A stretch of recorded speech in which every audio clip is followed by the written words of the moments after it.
It was pouring rain. She didn't know his name, didn't ask what happened. She just pulled over, offered a ride to a wounded soldier limping through the storm. She made him tea, gave him a blanket, let him sleep on her couch while her daughter dreamed in the next room.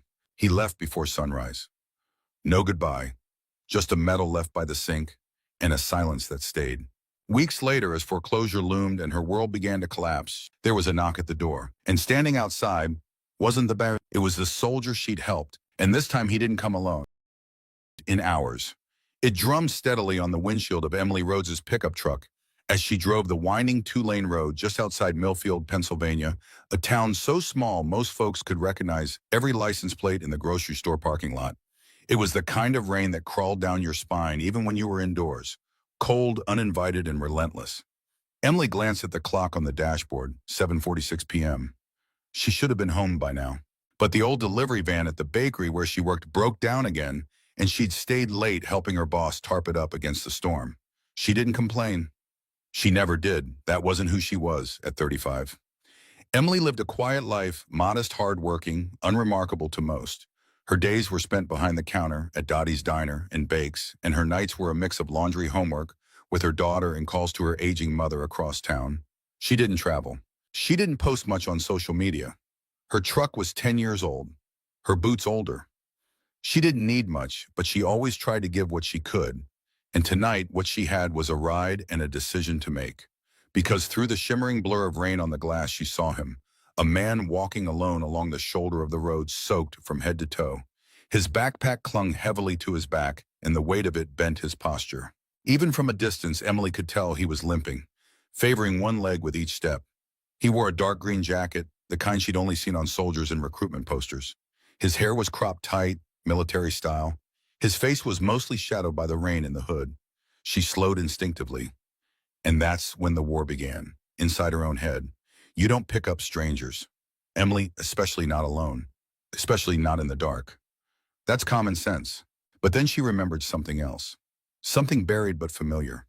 Her father's voice years ago driving their old Dodge down this very road in another rainstorm. If you see someone who looks like they've been walking along and no one's bothered to stop, maybe you're meant to be the one who does. Emily pulled the truck to the side. The man didn't react at first.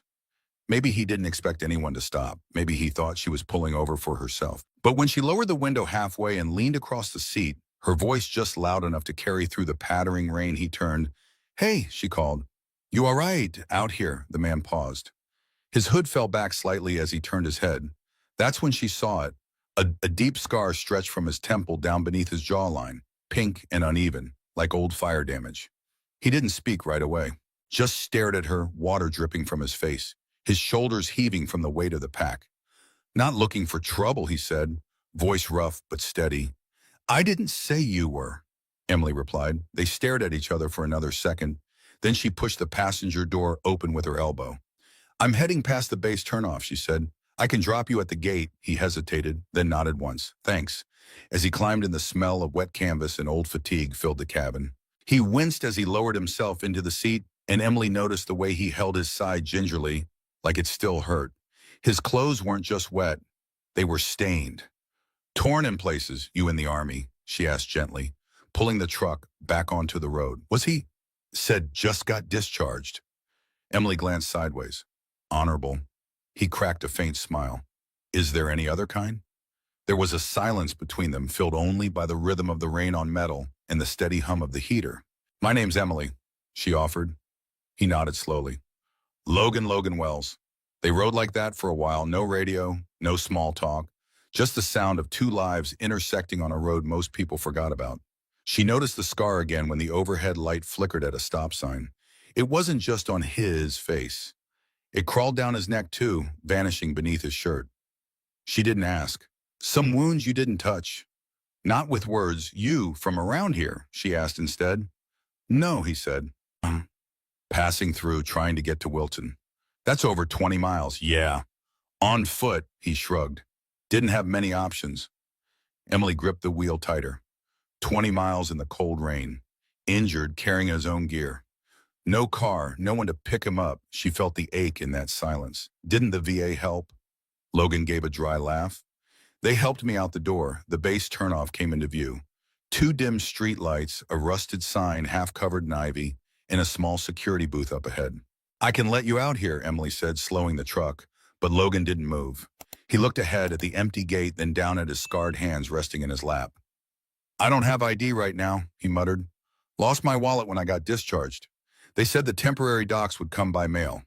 Emily blinked. "You mean they let you walk out of a military hospital with no transport and no ID?" He gave her a tired look. "I didn't say it was a good system." She sighed, pulling off to the side. He reached for the door handle, but before he could open it, she said something she hadn't planned to say at all. "Do you have somewhere to go tonight?" Logan looked back at her. The same guarded look. Not fear, just wariness. Like a man who had learned the hard way not to expect anything from anyone. "I'll find somewhere," he said. Emily shook her head. "That's not what I asked," 10 minutes later. Logan Wells sat at the small kitchen table in Emily's trailer, still dripping from the rain. Mia, her daughter, had peeked around the hallway corner, once clutching a stuffed bear, before Emily gently ushered her back to bed. She wasn't reckless. She didn't leave her child with strangers, but something about Logan's presence didn't raise alarm bells. He looked broken, not dangerous. Tired in the way only people who had seen too much too young ever looked. Emily handed him a towel and a warm mug of tea. "You don't owe me anything," she said. He nodded. But before she turned away, he reached into his soaked backpack and pulled out something wrapped in cloth. Slowly, with shaking fingers, he unfolded it. It was a medal. Worn, but intact, bronze with a blue and white ribbon. "Purple Heart." Emily said nothing. She just stared at it, then looked at him. "For Afghanistan?" she asked. Logan nodded. "Third tour. You kept it wrapped like that. I didn't want to lose it." Emily didn't respond. She just reached across the table and carefully folded the cloth back over the medal, then slid it toward him. That night, Logan slept on the couch. She gave him extra blankets and left a note on the coffee table with the Wi-Fi password and where the coffee was. She didn't ask questions. Not yet. And in the early morning, before the sun had even lifted the fog off the cornfields, Logan was gone. No note, no goodbye. Just the folded towel left neatly on the cushion and a Purple Heart medal placed quietly beside the sink. Emily stood there staring at it, one hand on the counter, one hand covering her mouth. She didn't understand it then, but something had begun. A spark, a chain reaction, and in time that quiet act on a rainy night would circle back in a way no one, least of all Emily, could have predicted. It had been 12 days since Logan Wells left. The towel was still folded on the couch cushion where he'd slept.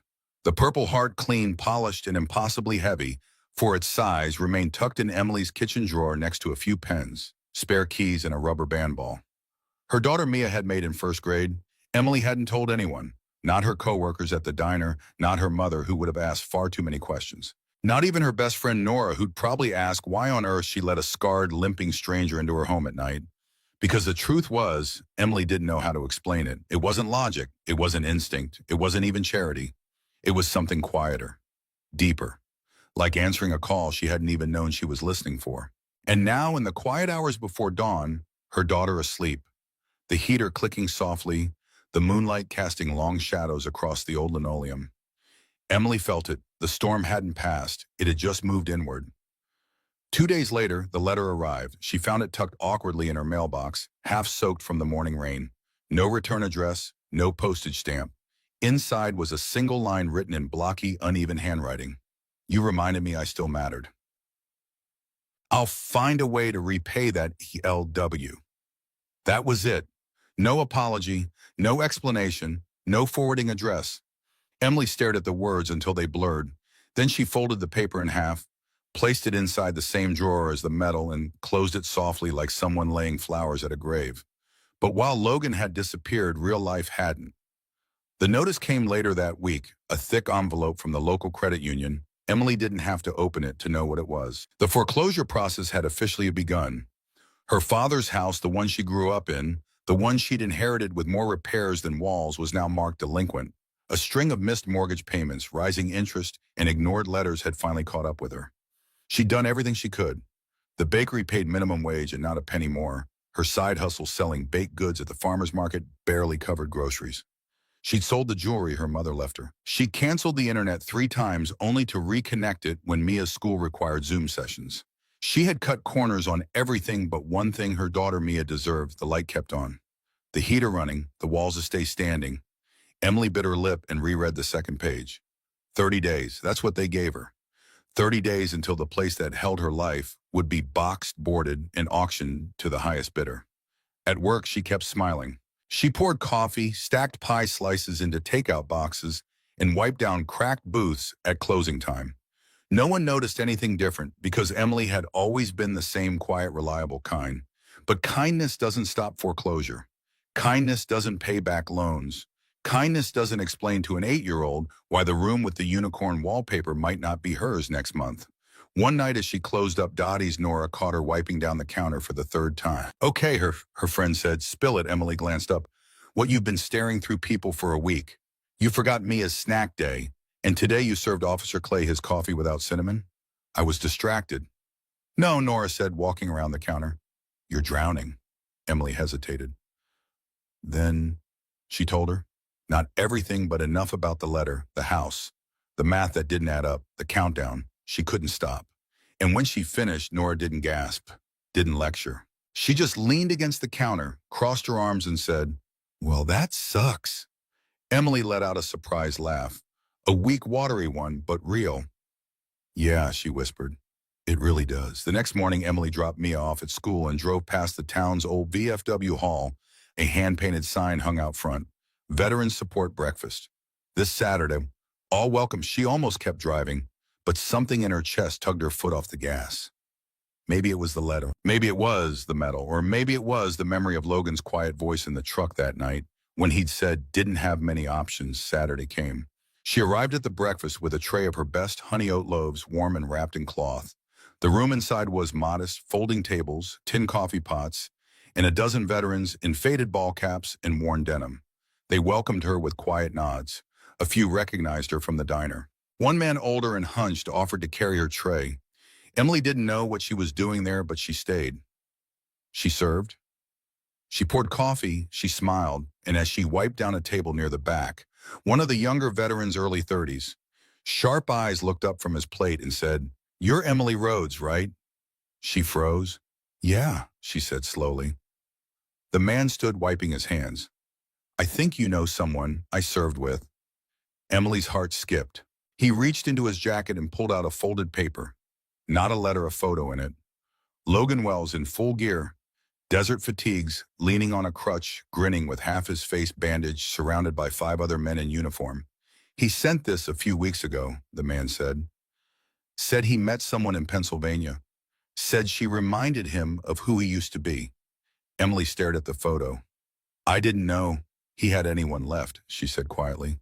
The man shook his head. "Logan doesn't talk much. Not since the fire, but when he does, he means it." He handed her the photo. "Thank you for seeing him." Not many do. That night, Emily pinned the photo above her kitchen sink. It wasn't much, but somehow it felt like a tether, a thread tying her quiet corner of the world to something bigger, something worth holding on to. 3 weeks passed. The deadline loomed like a silent storm cloud, pressing closer with each sunrise. Emily tried calling the credit union. Tried extending, delaying, begging. She was met with polite sympathy and legal indifference. "Unless something changes dramatically." "Ms. Rhodes," the woman on the phone said, "there's not much more we can do." And then came the knock 7. 12 p.m. Emily had just finished setting the table, tomato soup and grilled cheese, the cheap stuff. But Mia loved it. She wiped her hands on a towel and opened the door. There, standing on her front porch, were 2 men in uniform. Not police, not local military. Behind them, 2 black SUVs idled at the curb. And standing between them, Tully Lane, familiar even in the dim porch light, was Logan Wells. This time in full dress uniform, no rain, no limp, no backpack. Just him, and a thin envelope held gently in his hand. For a moment, Emily didn't move. She just stood in the doorway, one hand still clutching the towel, the porch light casting a warm glow on the scarred face of the man she hadn't seen since that rainy night weeks ago. "Logan," she whispered, like saying it aloud might make it vanish. He offered a small nod. "Evening, Emily." Behind him, the 2 uniformed men remained silent. One wore the stripes of a master sergeant, the other a captain's insignia. Both stood with quiet posture and alert eyes. Not cold, just formal, respectful. Emily's heart raced, her throat tightened. She looked at the envelope in Logan's hand, then back to his face. What? What is this? Logan stepped forward slowly, carefully. No limp this time. Whatever injuries had haunted him that night, he'd either healed or learned to carry them better. It's long overdue, he said, placing the envelope in her palm. But it's only the beginning. Emily blinked. Beginning of what? He didn't answer right away. Instead, he turned to the two men behind him. Gentlemen? The captain stepped forward and extended his hand. Ms. Rhodes, I'm Captain Stephen Marks, United States Army. We're here on behalf of the Office of Veteran Community Engagement and the 5th Special Recon Unit. Emily just nodded numbly. Her legs felt suddenly weak. We'd like to speak with you, he continued gently. If now is a good time. Emily stepped aside almost on instinct. Mia, wide-eyed and barefoot in her pajamas, stood at the hallway entrance. Emily turned quickly. Sweetie, it's all right, just some visitors. The captain smiled and knelt down slightly. Hi there, I'm Stephen. Mia held her bear a little tighter. Are you real soldiers? We are, Logan said, kneeling to her level. But we're not here for a mission. We're here to say thank you to your mom. Mia blinked. Why? Logan looked at Emily. Because she changed someone's life when no one else would. They sat around the small kitchen table, Emily, Logan, the captain, and the master sergeant, while Mia, after much reassurance, returned to her room with a promise of ice cream tomorrow. The envelope still rested unopened in front of her. Logan spoke first. Emily, the night you picked me up, I was in a bad place, worse than I let on. She nodded quietly. I could tell I'd just been discharged from a VA rehab facility in Harrisburg. Not because I was ready, but because they were full budget cuts. Emily winced. I had nowhere to go. My ID was lost in the fire back in Arizona. I didn't even have enough for a bus ticket. I was walking to Wilton because a buddy of mine used to live there. I didn't know if he still did. He paused. I wasn't just cold that night. I was done. Emily felt a chill ripple through her, despite the heater humming behind them. You didn't know this, Logan continued, but I had a bottle in that bag, unopened. My last one, I was going to find a place to disappear. Her throat tightened, Logan. But then you stopped, he said simply. You didn't ask what I'd done. You didn't flinch at the scars. You didn't treat me like a burden. You handed me a towel and let me feel like a human being for the first time in months. Emily's eyes burned. Logan turned to the others. I wrote my team that same night. Told them something rare happened to me, something decent. They passed it up the chain. Word spread, the captain stepped in. And now, Ms. Rhodes, we're here because that act of kindness didn't go unnoticed. He reached into a black folder and slid a single page across the table. It was a formal letter on Department of Defense letterhead, at the top in bold, Certificate of Community Honor, issued to Ms. Emily Rhodes. Beneath that, a paragraph. For her exceptional compassion, bravery, and quiet service to a wounded veteran of the United States Army, Emily Rhodes is recognized as an honorary civilian contributor to Veteran Resilience and Recovery Initiatives with all corresponding privileges and acknowledgments. At the bottom, a gold embossed seal and a signature. Emily blinked. That's the Secretary of the Army. The captain smiled. Yes, ma'am. But it didn't stop there. The master sergeant leaned forward, laying a second document beside the first. This one was smaller, more personal. This, he said, was the part Logan insisted on. Emily read it slowly. It was a letter from a private military foundation she'd never heard of, a nonprofit built by veterans funded through anonymous donors. And it contained one sentence that made her heart nearly stop. This letter confirms full acquisition and forgiveness of mortgage debt associated with the property at 412 County Road, Millfield, Pennsylvania. Her home, her father's home, saved. Tears welled up before she could stop them. Why, she asked, voice cracking. Why would they do this for me? Logan answered softly, because what you did that night wasn't just about me. It was a reminder that somewhere in the world, quiet kindness still exists, and that matters to all of us. They stayed for only an hour, long enough to answer questions, long enough to see her smile through the tears, long enough to promise they'd be in touch again. Before leaving, Logan reached into his jacket pocket. I have one more thing. He handed her a small velvet box. Inside was a metal coin, round, heavy, and engraved. She turned it over slowly. One side held the emblem of Logan's unit, the other a phrase. She didn't ask, she just acted. Emily swallowed. It's a challenge coin, Logan said, usually reserved for acts of valor within the military. But now and then we give them to civilians who remind us what we fight for. She didn't know what to say, so she just nodded and held the coin close. Later that night, after Mia fell asleep, Emily sat by the window with a blanket and stared out at the stars. She thought about all the nights she'd lain awake wondering how to hold her life together, wondering if anyone would ever see the quiet ways she fought day after day. And now someone had seen. Someone had remembered, someone had come back. For days after the soldiers left, Emily moved through her life with a strange, almost reverent stillness, like the world had shifted slightly, but only she had noticed. She'd stand at the sink washing dishes and find herself glancing at the framed certificate on the wall.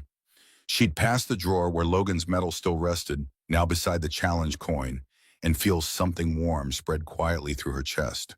Her home was safe. She could breathe again. But more than that, something inside her had changed. It wasn't pride. It wasn't attention-seeking. It was purpose. Unexpected, unfamiliar, but deeply grounding. Word of the visit spread, of course. Small towns didn't keep secrets for long. At first, it was just whispers. Customers lingering too long at the bakery counter, trying to make sense of the SUVs parked outside Emily's house. Then came the questions. Was that really military brass in your driveway last week?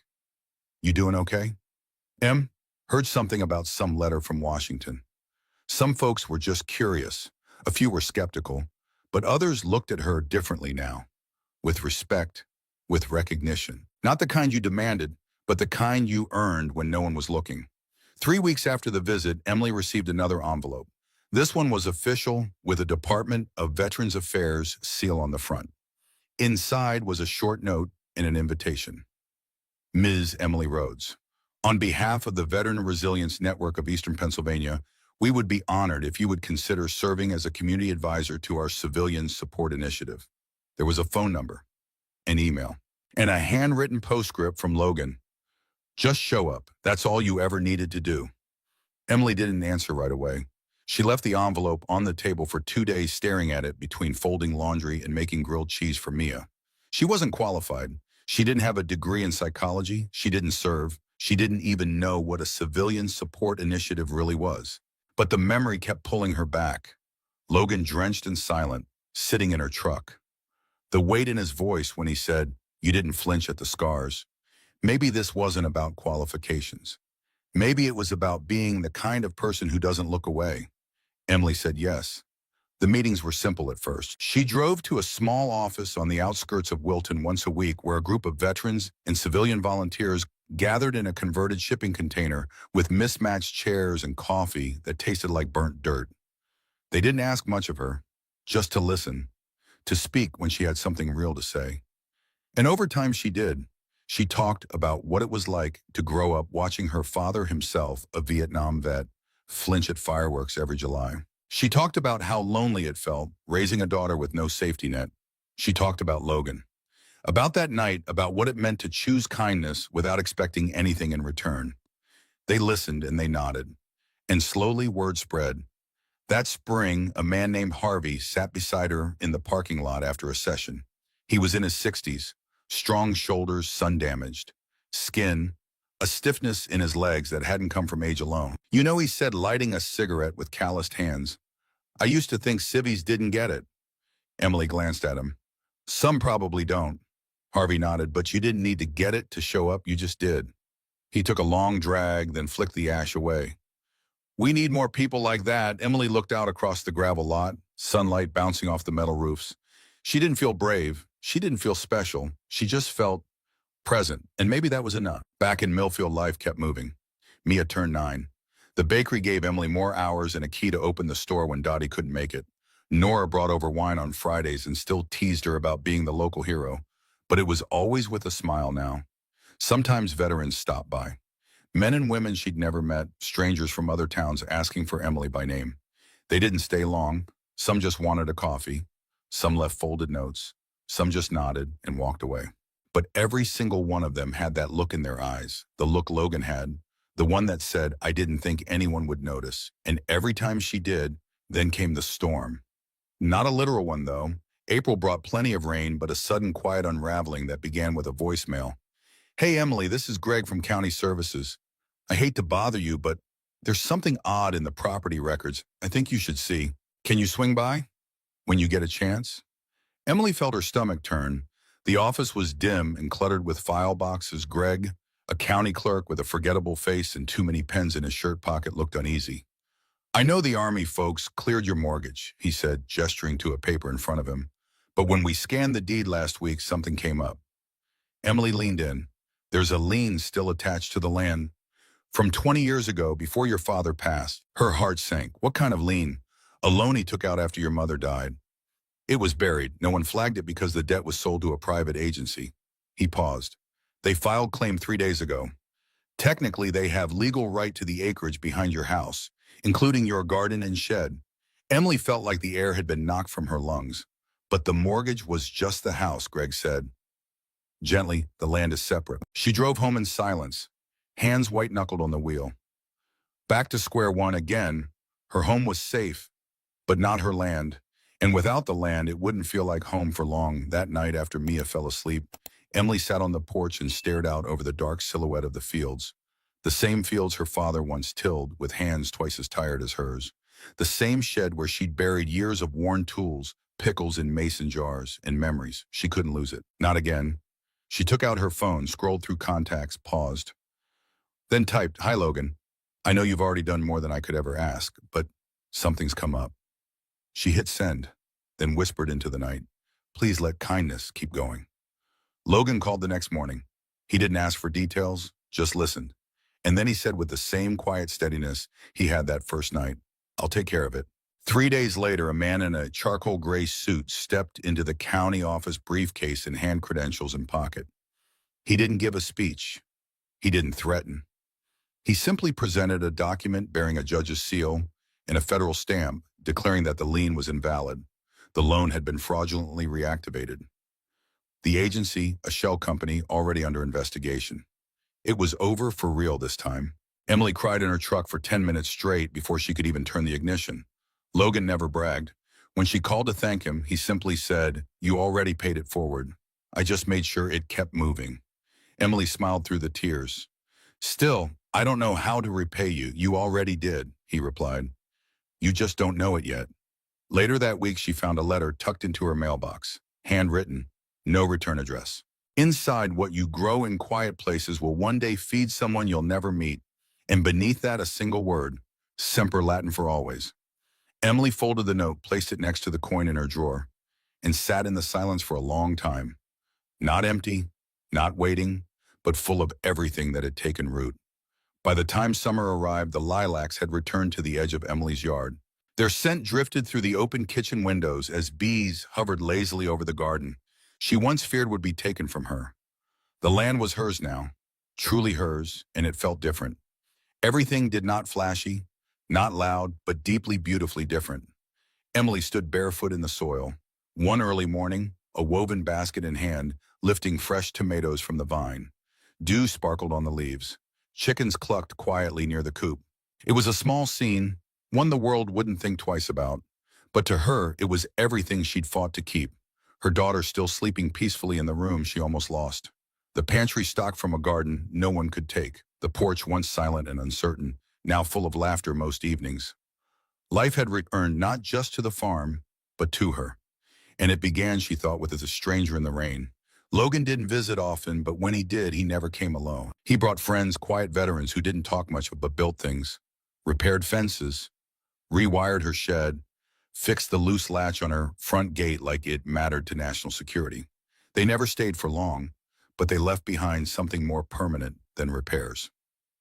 Respect, community, protection.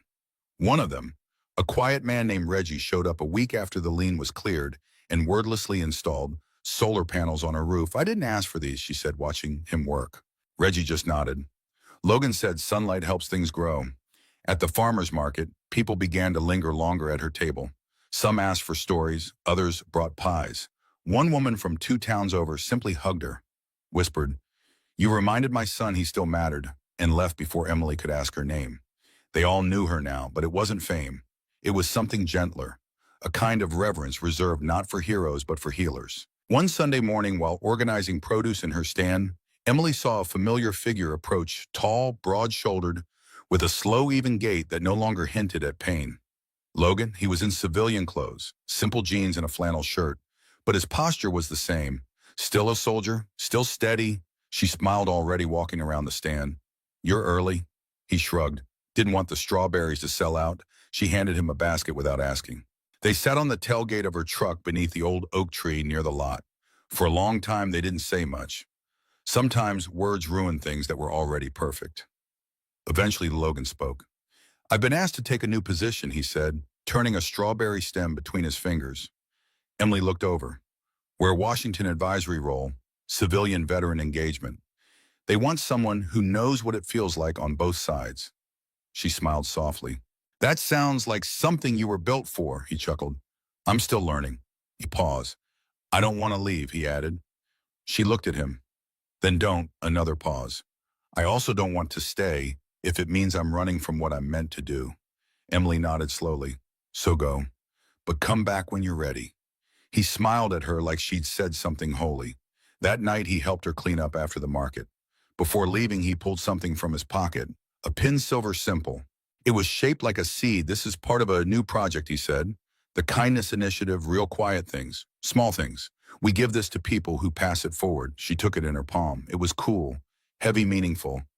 I'm not the hero, she said. Logan stepped back, motioning to the land, the barn, the people around them packing up. No, but you planted something they'll all grow from. The seasons changed again. Mia started 5th grade with a backpack covered in patches and a new confidence her mother hadn't seen before. The house stayed warm through the fall, powered by sun and stubbornness. And Emily. Emily became a quiet anchor in the lives of others. The veteran support group she once joined became hers to lead. She organized community dinners, helped build a memorial garden outside the town library, connected mothers of fallen soldiers with wives of returning vets. She never made speeches. But people listened when she spoke because she had earned their silence.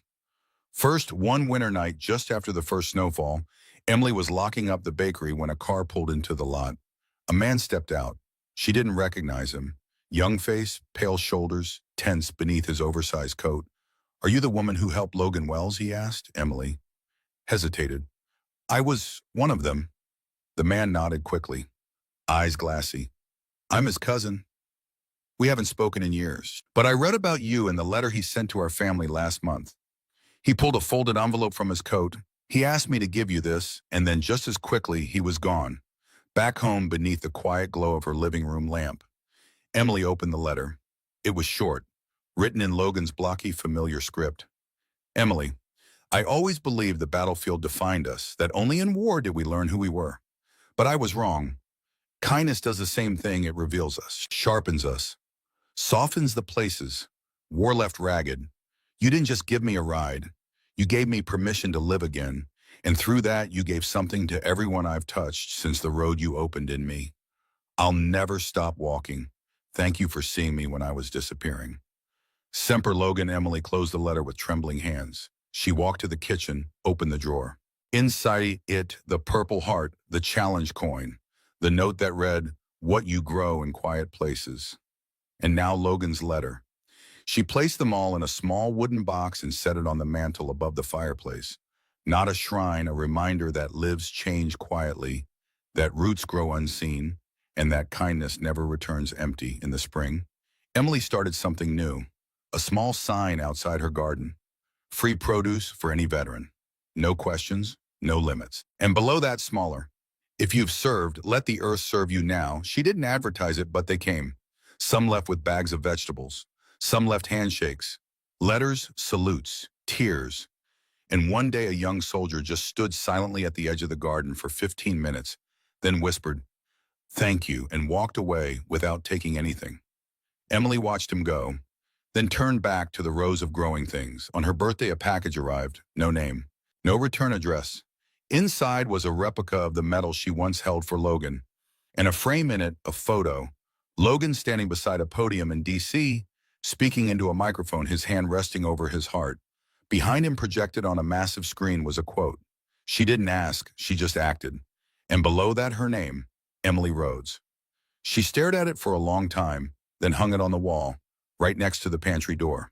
Not because it needed a place of honor, but because every time she fed someone, she'd remember where it all began. A night, a truck, and the decision to turn towards someone instead of away, because sometimes the smallest seed planted in the middle of a storm becomes the harvest that feeds everyone who comes after.